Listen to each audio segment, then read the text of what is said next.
Why Meet the Others podcast? What's this about? Why are we doing this thing? Why are we doing this dang thing? Who the F? Do we even know what we're doing? Certainly not. Oh, We no. just hooked this thing up tonight. We figured out how to use the mics, and now we're recording 10 seconds afterwards. Gives Word me up. comfort. So I hear you. yeah. So anyways, Meet the Others. That's us.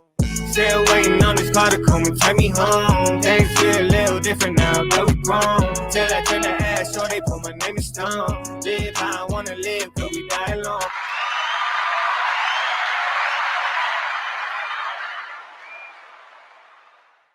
Hey, Yo. what's poppin', everybody? What's up, guys? Welcome to the podcast, The podcast. Meet the Others podcast. Exactly. I'm Anissa B. And my name is Choirboy Dank. And we are a podcast of entrepreneurs. What else do we do? Other Shoot, stuff. Other things. Who knows? A lot of other things. Lots of them. So if you don't follow, give us a follow, guys. Yeah, follow us, download the podcast, put it on your subscribe Stories. list, do whatever. Post it. Put it wherever you want. Put it in your pocket. Drop it, lock it. Top it. Well, Knock it. the raps are coming. You better Yo. watch out, everybody. Nunu Lynn. Shoo.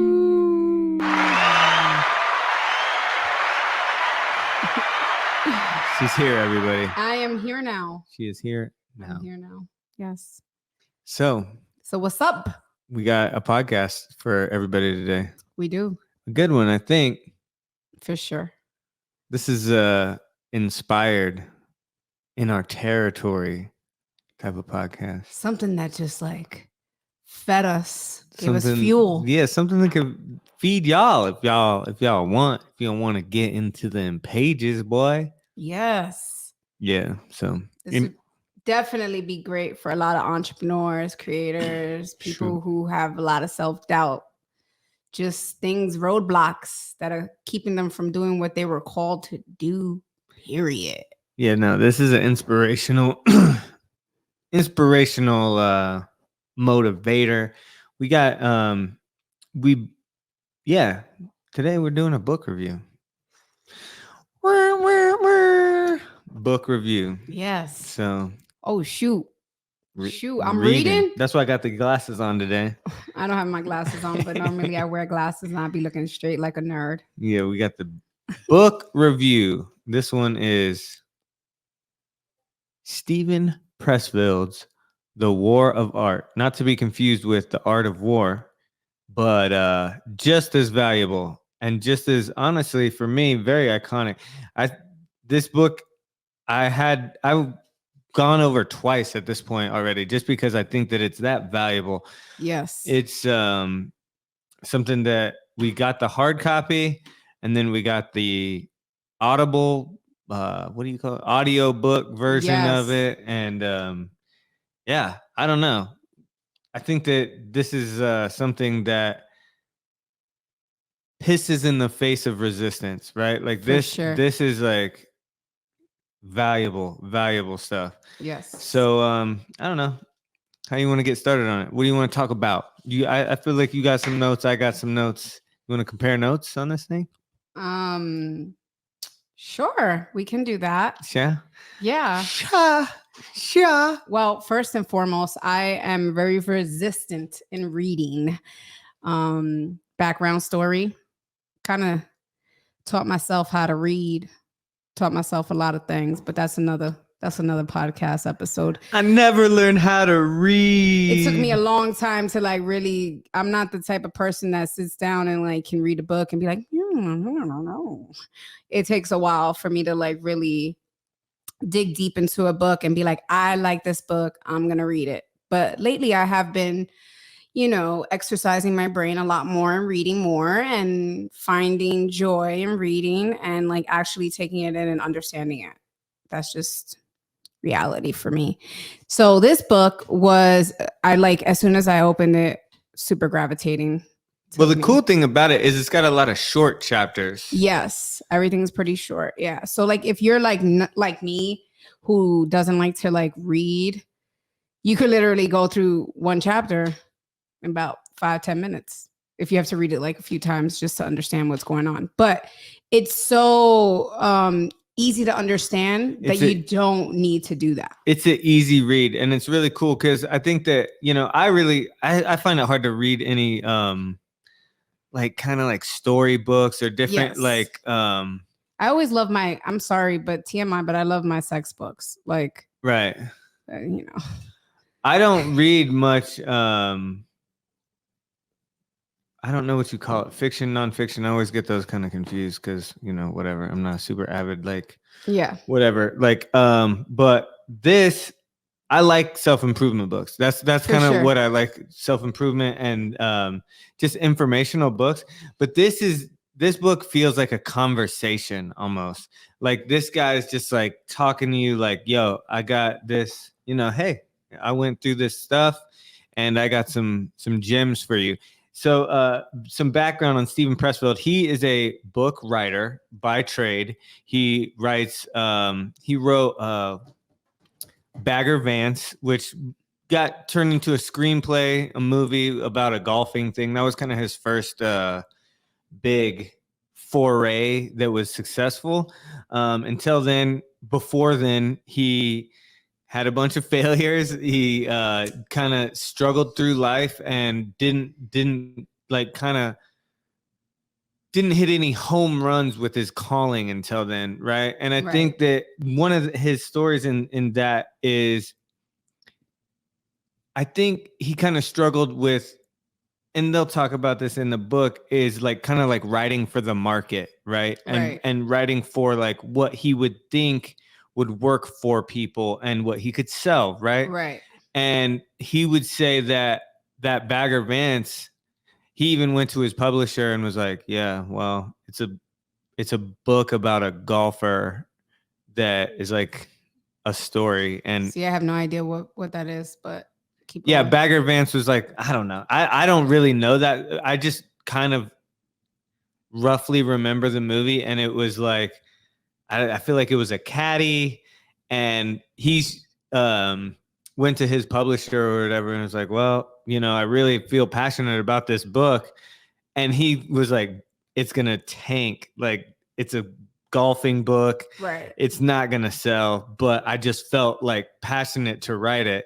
And it was his first success. So I think that kind of goes on to be an example of kind of what he talks about in his book. Oh, I didn't even realize that. That's good backstory. Thank you for that. Right. Yeah. So that's that's good, guys. Maybe you should listen to this podcast for sure. Send it to other people when you're referring the book. You know? No, it's a cool book, man. It's so yeah, it's broken up into chapters, 3 chapters. I think I'm going to go through this real quick. The first chapter is like kind of just really based on resistance. And that's what it's called. Book 1 is resistance. Yes. Book 2 is turning pro. And then book 3, I think is, what is book 3?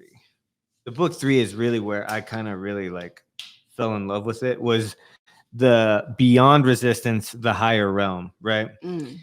So yeah. See, and I pulled things from the resistance because that's where I really like, I was like, ooh, okay, this sounds like me.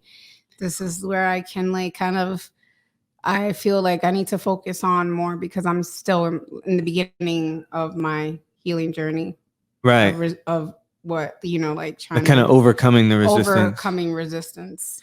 Yeah. And the cool thing about this is like, he's really speaking to like artists, right, writers, creatives, entrepreneurs. And that's really what I was wanting to go into, is like, it's not just for people that like draw and write and make music. Right. It's for people that are being creative, stepping out of just the norms of a 9-to-5, right, into their own, working for other people. Right. Yeah. And really just kind of doing what they feel like they're called to do. Right. Because I think rarely do you go into your 9-to-5 and go, man, this is my passion. This is what I wanted to do my whole life. Shoot. I mean, this is what I was meant for. Honestly speaking, like when I think about that part of it, I think about like when I, you know, applied for the NYPD And my dad took me to the makeup studio instead and said, you don't want to be a police officer. Right. You want to actually be a makeup artist. You want to be some type of artist because you have a gift and you don't want to waste it on becoming a police officer like I did. Right. And I think that that's coming from him kind of being a creative person, as we know, Yes. being an artist, doing Yes. all these kind of, doing like the shirts and stuff like that. Painting. Yeah. All of these things and kind of feeling like, yo, I had to do what was the right thing to do. the responsible, safe bet kind of thing. I mean, at the end of the day, like, I'm super proud to be his daughter because he made a career for himself. But right. to his last days, he wasn't happy. Right. And he was proud, but not happy. Well, he wasn't doing what fulfilled himself. Exactly. Right. And I think that that's one thing that's really like a reoccurring theme in this book is to like, you know, I mean, there's a point in the book where he's like, all the doctors, all the health gurus, all the people that have gone through all of these things to try to, you know, self-help therapy, all of those things would be shut down if people would just actually follow their passions. And he kind of illustrates a story about, you know, the lady or the guy that gets a stage 5 cancer diagnosis, goes out, helps people in need, or starts finding their passion in playing saxophone or Tex-Mex songs, and then feels fulfilled. All their people think that they're crazy, but then their cancer goes into remission. Right. I love that part. I was like, yes. I was like voting, like rooting for her, like, woo. Right. I was excited about that. Yeah. So I don't know. I think that this book is a gem. It really is. It really is. It's going to stay in our house. It's going to be passed on to the children. Right. And I think that the earlier you can consume something like this, the more in tune with your center you can really become. Yeah. And I think that's something that I wish I had this book. 100%. Growing up. Like when you was a teenager, this book would be like recommended for teenagers who are going through trying to figure out who they are, what they need to do, and what, like, the movement of life in general, like trying to move for themselves, because I think sometimes we get kind of stuck in the idea of having to always find validation in others. Right. You know? Right. 100%. I think that he goes on to kind of talk about like the difference between territory and hierarchy. Right. Right. And I think that, you know, a lot of times we do things to be a part of the tribe. Yeah. To be, you know, and he goes on to say, you know, high school is the perfect hierarchy place. Like the cheerleader knows to be the cheerleader. The jock knows that he's a jock. The nerd fits in with the nerds. And it works in that microcosm. But once you grow past that and go to a bigger pond, or like fit in the world, those labels and those ideas don't fit in the same way, so they don't work. Yeah. Right. And he also goes into to say, like, once you try to pander to win in the hierarchy, you lose like your true self. Yeah. Because you're trying to please others. You're trying to position yourself to a higher place, right? And there's one point in the book where he's like, oh man, why is no one impressed by my Lincoln Navigator? Like, right? Like that worked here. And, you know, now it's like, oh man, it's over. Well, you know, we're about to get rid of that sound. Yeah. We're gonna get the use out of it now. That was before the podcast. I got a job to do. I got to upload some new sounds. Do you want to go through some of like the chapters that kind of stuck out? Do you want to go back and forth on some of that stuff? Yeah, we can. I mean, we don't want to tell too much to our friends. Yeah, I want them to read it. I kind of have like a breakdown of all the chapters, which I don't really want to like. Don't ruin it. This guy's trying to ruin it for everybody. Right. I don't want to smash through all of these chapters and really kind of like give a Cliff Notes version of it. And I just kind of want to talk about the things that meant a decent amount to me and maybe to you. Yeah.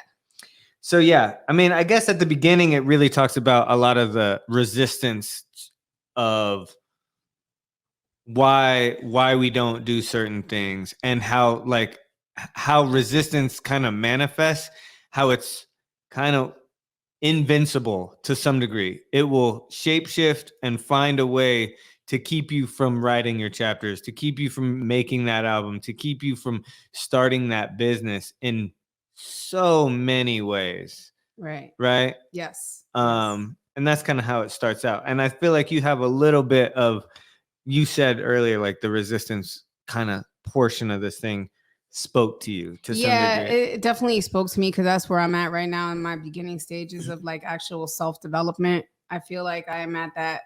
I'm still going through the motions of resistance. And so like those are the things that were like, okay, this is where I'm at today. This is important. I'm in the beginning stages. I'm in the beginning of the book, but they're so important to me. And these two definitely they spoke to me the most. Let me hear them.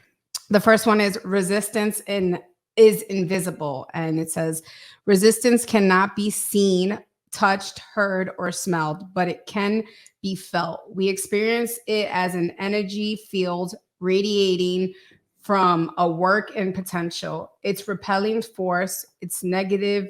It aims to shove us away, distracts us, prevents us from doing our work. Right. So for me, it's just what I thought about was the fact that this is something that happens within and you don't even realize it's happening. Like it's kind of one of those things that it's just happens to everyone at some point in their lives, especially when they're trying to step out of the box, trying to do something that's different, especially right now while I'm going through my, changing my career and trying to develop, this career that I'm developing that like, I'm like, oh my God, I'm kind of scared. And I'm also like, I don't know why I feel this way, but I do. And it's like really like it for a second there, I almost felt like resistance was like, I had it, but I didn't know what it was. I didn't know what that feeling was inside, like, right. And that's why I was like, this is actually, just speaking to me on so many levels, like, so that was kind of my thing because it was distracting me.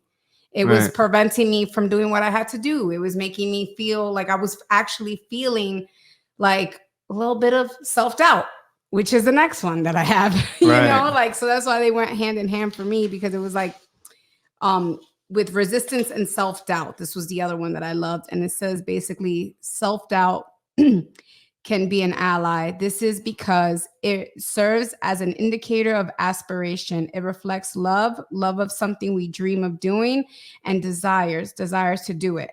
If you find yourself asking yourself and your friends, am I really a writer? Am I really an artist? Chances are you are. The counterfeit innovator is widely self-confident. The real one is scared to death. And I felt like, ooh, I felt that. Yeah, I actually saved this piece to show you because I went through the book and I was like, because you have said to many times, like throughout different things, like, am I really this? Do I really have a place to speak on these sort of issues or whatever?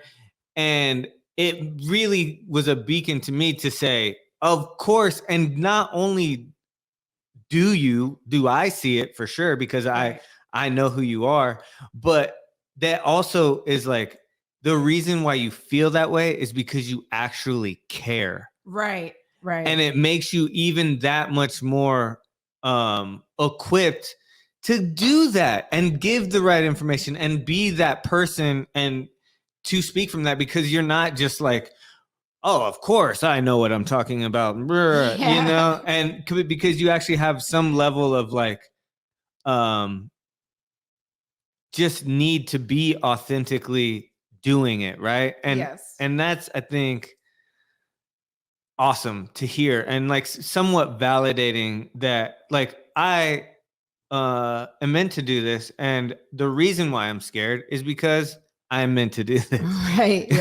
Right. And the failure, that feeling of like feeling like I'm gonna fail, like, but Right. who am I really failing for? I need to actually just go through the motions of Well, doing it. I think one thing that he kept talking about during this book that's kind of crazy is like he would say you just need to do the work. Right. And I think a lot of times we kind of like view work as like like not a bad thing, but like it's not romanticized. Right. It's not like art is not work. Like art is one thing. It's not work. But that's because of the outside world. Well, and he also goes in one point and he says the real artist knows that it's work. Right.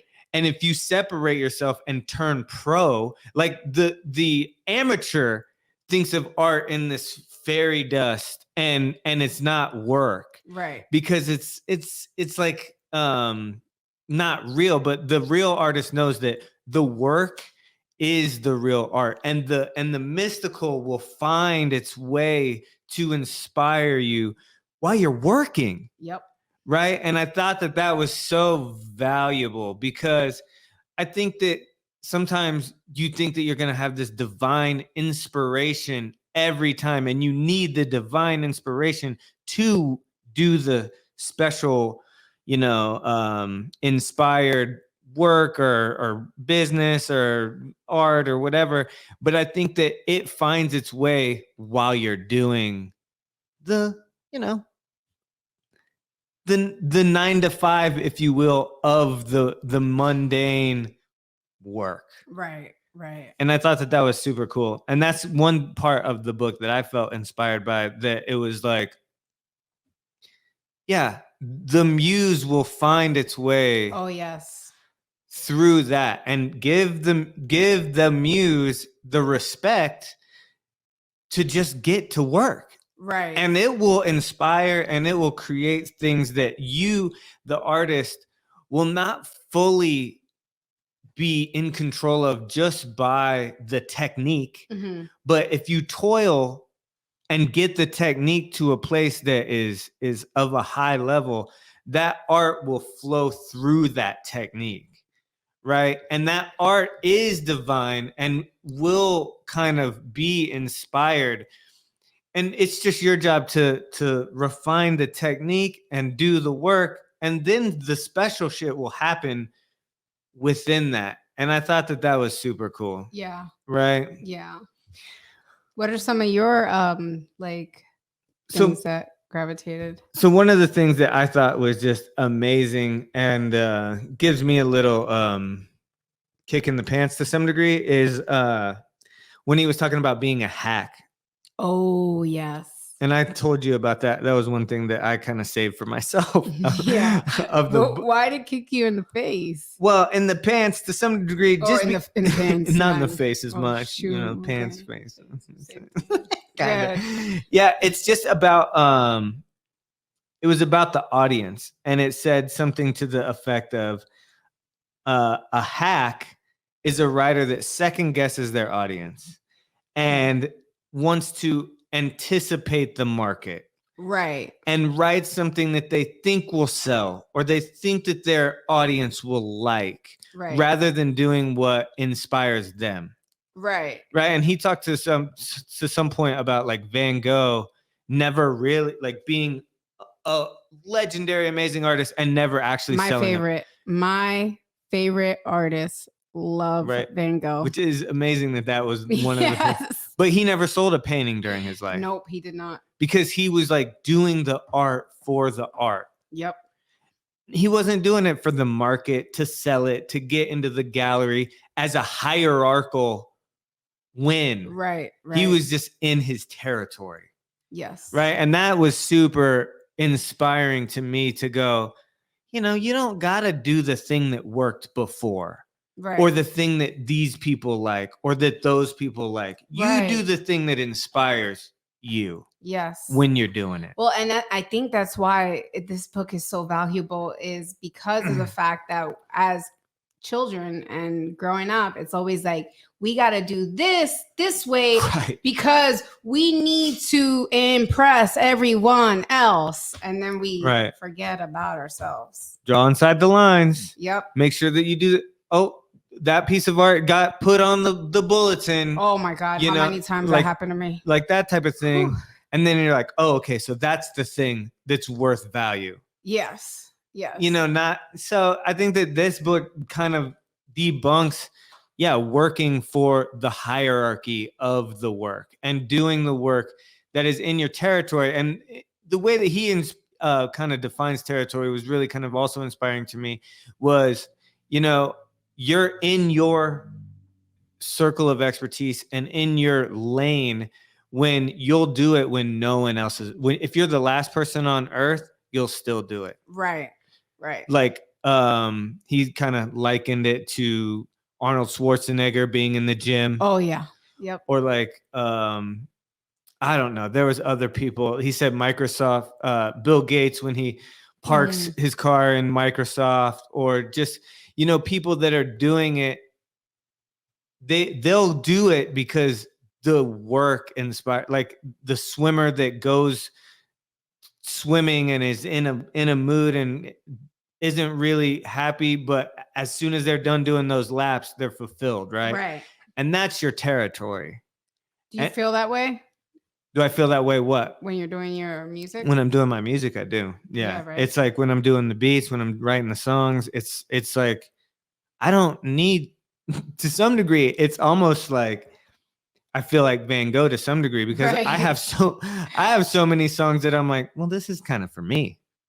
Right. And I love this song. And you know what? I don't know if I really want, and that's where the audience thing was big for me, because it's like, I don't want the audience to judge this. Right.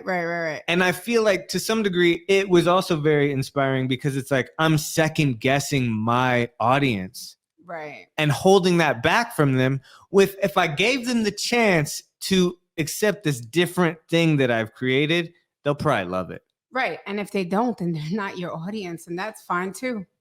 100%. Because right.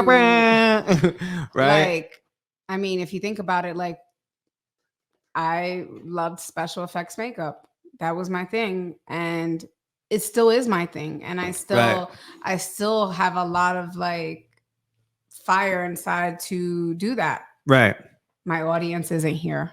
For only in Halloween, my audience is here. Right. But when I do it, it feels great. And that's why, in a weird way, like, I practiced way before Halloween. Remember that year where I was just consistently making faces, and it was way and filming and doing all that stuff.